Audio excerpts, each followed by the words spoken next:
What is on the schedule for news time today? Dump months? Dump months? What kind of cut rate crap is this? Ron, listen, this show is a high class bitch, okay? We only do high quality stories over here, all right? All right, Ron? We don't do anything about taking dumps or taking craps or poops or shoes or whatever that nasty stuff you're into is, all right? Dump months, get it out of here. We only do stuff about entertainment, business, news. You got that? Oh, it relates to movies? Okay, well, we can do it. I'm going to go take a dump. It's news time.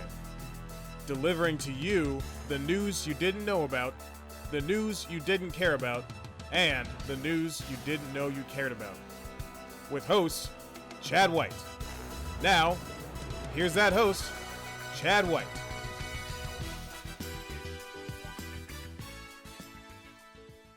Welcome back to News Time. I'm your host, Chad White, and this is the dumpy news you didn't know about.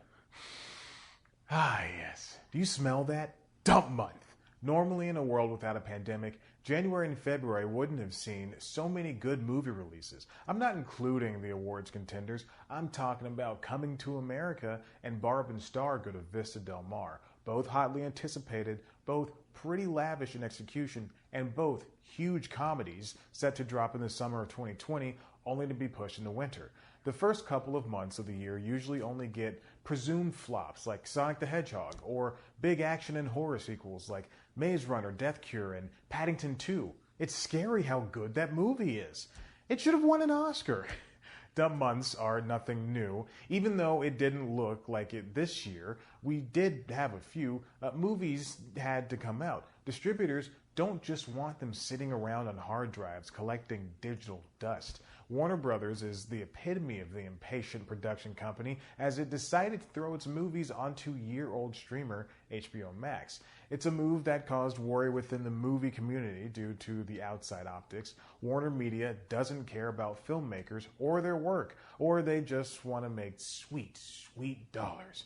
The AT&T company did reiterate how important the movie industry is and yada, yada, yada, but the fact still remains they didn't have enough faith in the comeback of theaters or initially pay actors their back-end cash so that they could get the big buzz for their streaming platform.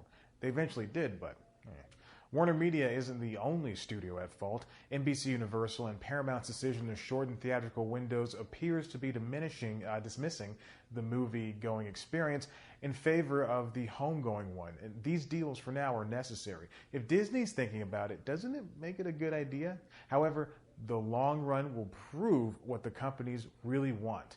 That being said, when I'm vaccinated and those around me are too, I'm going to see Paddington 3 on a Saturday morning as the good Lord intended. Now, where was I? Oh, dump months.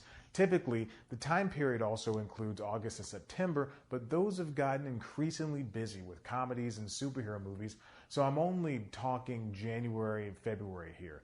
Capital H Hollywood movies tend to release in November and December, just in time for the awards circuit. Tentpole movies drop in spring and summer. Where does that leave the movies that aren't easily subgenred? Coupled with huge events like the Super Bowl and award shows, it's easy to see why studios lessen their impact here. Also, Christmas just happened. I'm too busy paying off my sweet Peloton bike that still hasn't arrived to be able to afford $11.50 to see another Insidious sequel. And sometimes it's too cold. I just want to sit at home playing on my Nintendo Switch with the left Joy-Con that keeps slipping out of its holder and wait by the door for my yet-to-be-delivered Peloton. Monetarily, it's a bit more involved to crunch all the numbers, so I'm going to compare quarters. CNBC, more like Chad NBC, which is still CNBC. Let me have this. Take a look at Q1 grosses for the past few years. The timeline for Q1 runs from January to March, which just does skew the numbers a bit, but you get the point. Movies like 2019's Captain Marvel and 2014's Lego Movie pulled in $426 and $257 million in the domestic box office as the number one releases for their respective time periods. And if you move to Q4 in the same years, both Star Wars Episode 9 and Star Wars Episode 7, I did not plan this out, raked in comfortably $500 million and well over $500 million. This is because they had more desirable releases closer to the holidays where they can succeed. Schools are out and money can fly more in December and February. The common theme now is dump months seem to be dying off. Earlier, I mentioned how August and September used to be lacking in big releases, but now they're basically summer runoff season.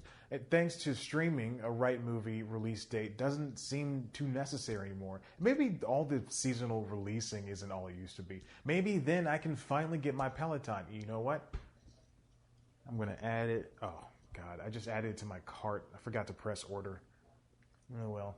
Well, while I get this sorted and really apologize to customer service, why don't you subscribe and check out one of our other videos? Of course, you can head to the website cpluscomedy.com where you can see me talking to all your favorite comedians. You can follow us on Twitter and Instagram at cpluscomedy. Follow me on Twitter and Instagram at ChadBlackWhite. Like us on Facebook.